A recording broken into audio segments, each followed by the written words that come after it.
నమస్తే, తేజ్ న్యూస్కి స్వాగతం. శ్రావణ మాసము చివరి శుక్రవారం సందర్భంగా అన్నపూర్ణ గారి స్వగృహం నందు వైభవంగా శ్రీ అష్టలక్ష్మి వ్రతం ఆచరించి పలువురు ముత్తైదువులకు తాంబూలాలు ఇచ్చి వారిని సాక్షాత్ ఆ లక్ష్మీ స్వరూపంగా భావించి వారి నుండి ఆశీర్వాదం తీసుకున్న అన్నపూర్ణ గారు మాట్లాడుతూ, ప్రతి సంవత్సరము శ్రావణ మాసంలో వరలక్ష్మి వ్రతం చేసుకోవడం ఎంతో ఆనందంగా ఉందన్నారు.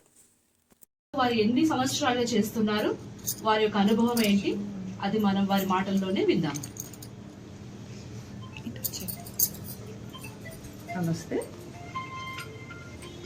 నేను ఫస్ట్ వరలక్ష్మి వ్రతము మామూలుగా చేసుకునేదాన్ని. తర్వాత నాకు ఎందుకో అనిపించింది, ఒక్క వరలక్ష్మి అమ్మవారే కాదు 8 అమ్మవార్లు కూడా ఉంటే బాగుంటుంది అని అనుకున్నాను. అష్టలక్ష్ములు కూడా ఉండాలి వరలక్ష్మితో పాటు అనుకున్నాను.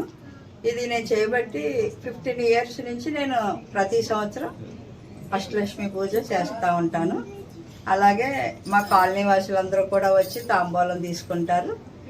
మేము అంతా హ్యాపీగా ఉన్నాము, ఆనందంగా ఉన్నాము. అలాగే ఇక్కడ వచ్చిన వాళ్ళందరూ కూడా సంతోషంగా ఉండాలి, అష్టైశ్వర్యంతో ఉండాలని ఎప్పుడు కోరుకుంటూ ఉంటాము. మేమందరం కూడా హ్యాపీగా ఉన్నాము. శత సంవత్సరం దీర్ఘమాయు శతమానం భవతి శతాయు పురుష సతేంద్రియ ఆయుష్యేవేంద్రియే ప్రతిష్టతి.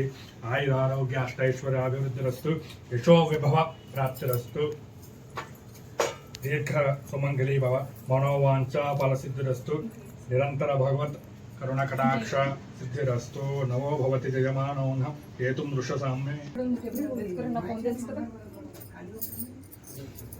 ఎప్పుడు చెప్పే పెద్ద బాబీకి ఆయనే గుర్చేశాడు. ఒకసారి తప్పుకోరా.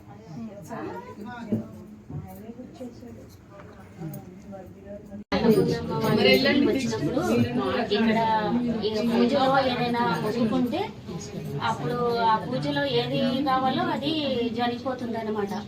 అంతటి అనుగ్రహము అన్నపూర్ణమ్మ ఈ అష్టలక్ష్మి పూజ పెడతారని ఇంట్లో రంగరంగ వైభవంగా పెడతారు. అసలుకి కన్నుల బిందుగా ఉంటది చూడడానికి పూజ. ఆ పూజకు వచ్చినప్పుడు అమ్మవార్లకి ఏదైనా మనం కోరిక కోరుకుంటే ఆ కోరిక నెరవేరిపోతుంది. ఇంకా భోజనాలు అన్ని అడ్మిట్ చేసుకుంటారు. చాలా బాగుంటాయి భోజనాలు, చాలా బాగుంటది పూజ. అన్ని కోరికలు ఇక్కడ అష్టలక్ష్మి అమ్మవార్లు కొలువున్నట్టుగా అనిపిస్తుంది అనమాట. చాలా అనుభూతిగా ఉంటది, ప్రేమగా ఆనందంగా హ్యాపీగా బాగా జరుపుకుంటాం అనమాట. అన్నపూర్ణ గారంటే సాక్షాత్ అన్నపూర్ణాదేవి రూపమే. ఈవెన్ పూజ చేసుకున్నారనే కాదు, ఎప్పుడు వీళ్ళింటికి ఎప్పుడు సత్సంలో గెస్టులు, ఫ్రెండ్స్, బంధువులు ఎవరో ఒకరు ఉంటానే ఉంటారు.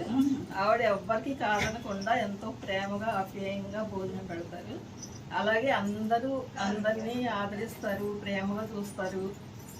అందరికీ కాదనకుండా ఏది అడిగినా, ఏ సేవ కావాలన్నా సరే అన్ని సేవలు చేస్తారు. ఆవిడ ఎంతో కష్టపడతారు. ఈ పూజ కోసం కూడా చాలా తాపత్రయపడతారు. ఎప్పుడెప్పుడు తీసుకున్నామో అందరినీ పిలుచుకొని బాగా చేసుకోవాలని ఆవిడ ఆరాటపడతారు. ఇప్పుడు దానికోసం ఆవిడ చాలా సేవ పడతారు. ఎంత కష్టమైనా సరే ఆవిడ చిరునవ్వుతోనే స్వీకరిస్తారు, ఏది కాదనరండి. అలాగే ఆవిడ స్నేహం దొరకడం కూడా మాకు అందరూ అదృష్టము. ఇప్పుడు ఈ ఇల్లు ఎప్పుడు కలకల్లాడుతూనే ఉంటది. ఈ రోజనే కాదు, నిత్యం కలకల్లాడుతూనే ఉంటది. అన్ని ఎప్పుడు నిత్యం బంధువులతో, స్నేహితులతో ఎప్పుడు సందడిగానే ఉంటది. ఈవిడ ఈ పూజ చేసుకోవడమే కాదు, ఎప్పుడు భగవాను సేవ కార్యక్రమాలు చాలా చేస్తారండి. అంత ఆవిడ చాలా ఏ పని తీసుకున్నా సరే చాలా బాధ్యతగా, చాలా ప్రేమగా, చాలా నిష్టగా, చాలా కష్టపడి చేస్తారండి. ఆవిడకి అంత గ్రేస్ కూడా ఉంటుంది, ఇప్పుడు అంత పవర్ కూడా ఉంటుంది. ఆవిడ ఏదనుకున్నా సరే అన్నీ తీరుతాయి, ఆవిడ అదంతా నెరవేరుతుందండి. అలాగే ఎవరికైనా సరే కష్టం వచ్చిందంటే కూడా ఆవిడని ప్రేయర్ చేయమంటారు. ఆవిడ ప్రేయర్ చేస్తే అది ఖచ్చితంగా నెరవేరుతుందండి. ఎవరికి ఏ కష్టం వచ్చినా ఆవిడకి చెప్తారు, అది నెరవేరుతుందండి ఖచ్చితంగా. ఇక ఆవిడ ఎవరికైనా ఆవిడ స్నేహం దొరికిందంటే వాళ్ళు చాలా అదృష్టవంతులు అని అనుకోవాలి. మేము కూడా ఎప్పుడు ఆవిడకి అండదండగా ఉండాలని ఎప్పుడు మాకు ఆరాట పడుతూనే ఉంటాము. ఆవిడ కోసం మేము ఏమైనా చేస్తాము. అలాగే ఆవిడ మా అందరి కోసం కూడా ఏది అడిగినా కాదండి, అన్నీ చేస్తారండి.